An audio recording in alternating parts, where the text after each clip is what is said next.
আসসালামু আলাইকুম, মৃদুল রিভিউ সবাইকে স্বাগত। 144 হার্টজ অ্যামোলেড ডিসপ্লে, 8000 mAh বিশাল বড় battery, Dimensity 17006 nanometre powerful processor. তাহলে কোন ফোন নিয়ে কথা বলতেছি, তাই না? আজকে আমরা কথা বলতেছি টেকনো প্রভা কার্ভ 2।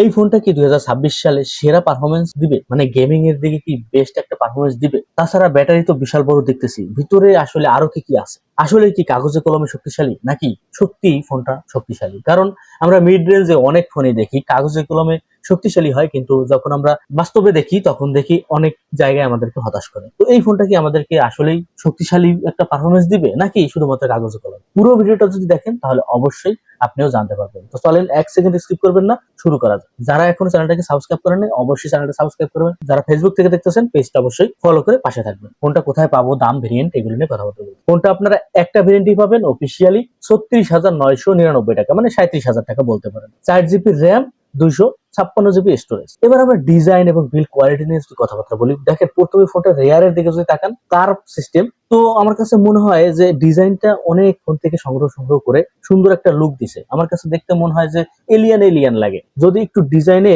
লাইটিং করে দিত তাহলে হয়তো আরো বেশি আকর্ষণীয় মনে হতো, কারণ আমরা অনেক ফোনে দেখেছি যে লাইটিং সিস্টেমও করে। তাছাড়াও লাইটিং বাদ দিলেও ফোনের ডিজাইনটা রেয়ার দিকে আমার কাছে দারুণ লাগে। চলেন এবার আমরা যদি সামনের দিকে একটু লুক করি, ডিসপ্লে হিসেবে অ্যামোলেড ডিসপ্লে পাচ্ছেন, 6.78 কার্ভ ডিসপ্লে পাচ্ছেন। ডিসপ্লে নিয়ে আরো বিস্তারিত আলোচনা করব। থিকনেস যদি দেখি 7.45 মিলিমিটার থিকনেস। তো আমার কাছে মনে হয় কি এই স্লিম বডিতে এত বড় ব্যাটারি আগে মনে হয় কোনো ফোন এরকম দিতে পারে নাই। আমি এখন পর্যন্ত দেখি নাই যে এত স্লিম ফোনে 8000 mAh ব্যাটারি। 2026 সালে কিন্তু আমরা অলরেডি দেখেছি সব ফোন কোম্পানি কিন্তু ব্যাটারির দিকে একটা প্রতিযোগিতা দিচ্ছে, তো এটা আমাদের জন্য ভালো। এবার আমরা ডিসপ্লেতে প্রোটেকশন হিসেবে পাচ্ছি কর্নিং গরিলা গ্লাসের 7i প্রোটেকশন IP64, যা ধুলোবালি হালকা পাতলা ডাস্ট থেকে কিন্তু ফোনটাকে রক্ষা করবে। আইপির দিকে আমরা এর সাথে কম্পোজিটও অনেক আপডেট দেখি। যেহেতু ফোনটা স্লিম, তো প্রিমিয়াম ফিল দেয়, লুকটাও অসাধারণ, আমার কাছে দুর্দান্ত লাগে। এবার আমরা ডিসপ্লে নিয়ে যদি একটু স্পেশাল ভাবে আলোচনা করি, ডিসপ্লেতে আপনারা পেয়ে যাচ্ছেন 6.78 কার্ভ অ্যামোলেড ডিসপ্লে, যা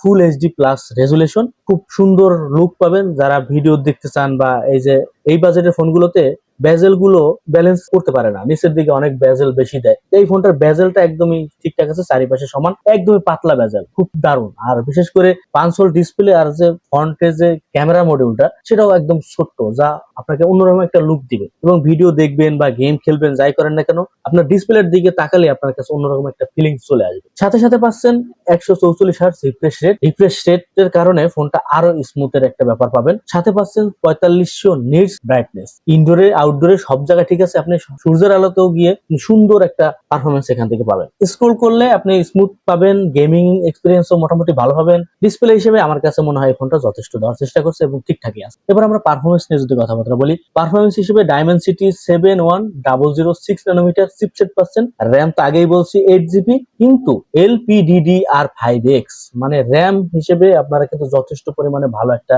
র্যাম পাচ্ছেন।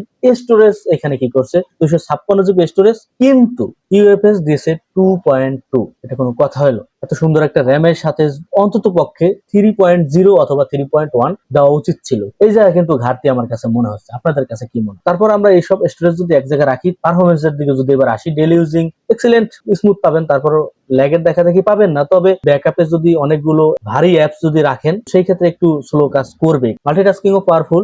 গেমিং টেস্টে পাবজি হাই সেটিং এ স্মুথ মোটামুটি খেলতে পারবেন, ফ্রি ফায়ার আল্ট্রা স্মুথে খেলতে পারবেন, কল অফ ডিউটিতে স্টেবল পারফরমেন্স পাবেন। 5G এন্ট্রি লেভেলের একটা চিপসেট, কারণ এই চিপসেট আমরা আগে একটা ফোনে দেখছিলাম, আর এই একটা ফোন, দুটো ফোনে আমরা এই চিপসেটটা দেখেছি। তো আপাতত বলা যাচ্ছে না আসলে গেমে লং লাস্টিং এ যে কিরকম একটা পারফরমেন্স করবে। ওইরকম গেমিং এর প্রত্যাশা না করে মোটামুটি মিড লেভেলের গেমিং এর পারফরমেন্স নিজের ভিতর ধরে রাখলে আমার মনে হয় ভালো হবে। কারণ বেশি প্রত্যাশা করার পর যদি লং রানে গিয়ে যদি ওইরকম পারফরমেন্স না করতে পারে, তখন কিন্তু আপনি নিজের একটা কষ্ট পাবেন। ওইরকম হাই লেভেলের প্রত্যাশা না করে মোটামুটি লেভেলের প্রত্যাশা করাই আমার মনে হয় ভালো। এখানে সিপিইউ হিসেবে মালি G610 MC2 ডিসেন্ট পাওয়ার দেয়। এটা সত্যি গেমিং ফোন আপনি ওইভাবে না ধরলে মোটামুটি লেভেলের গেমিং ফোন আপনি ধরতে পারেন। কারণ এবার আমরা ক্যামেরা নিয়ে যদি কথাবার্তা বলি, ক্যামেরা হিসেবে এখানে রেয়ারে দিয়েছে 50 মেগাপিক্সেল মেইন শুটার, আর একটা দিয়েছে 2 মেগাপিক্সেল মাইক্রো, কিন্তু নেই এখানে আল্ট্রা ওয়াইড শুটার, আর টেলিফটো তো নাই।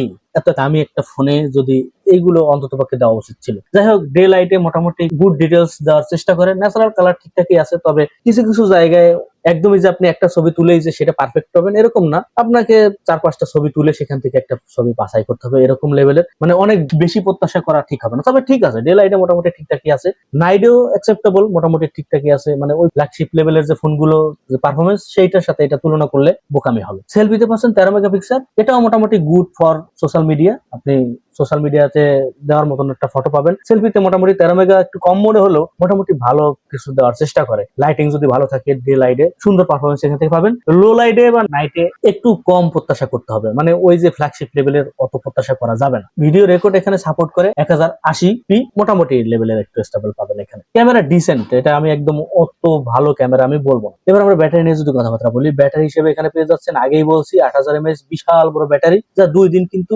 মোটামুটি ভালোই কিন্তু ইউজ করতে পারবেন। যারা রাফ ইউজার আছেন তারাও কিন্তু 1.5 দিন খুব বেশি খেলেই ইউজ করতে পারবেন। সাথে সাথে পাচ্ছেন 45 ওয়াটের ফাস্ট চার্জিং সিস্টেম, যা বলবো ভালো একটা কম্বো ব্যাগ, এখানে কমপ্লেন জানানোর কিছুই নাই। ইউএসবি টাইপ সি, যারা ব্যাটারি লাভার আছেন, যাদের ইউজ চার্জ প্রয়োজন, তাদের ক্ষেত্রে এটা আমি বলবো ঠিকঠাকই আছে। এবার আমরা ফোনের যদি দেখি আশেপাশে আরো যে নজর দিই, দেখেন এটা আপনারা 5G সাপোর্ট পাচ্ছেন, মানে এখন জানেন বাংলাদেশে কিন্তু 5G অনেক জায়গায় পাওয়া যাচ্ছে, সেক্ষেত্রে এটা ঠিকঠাকই আছে।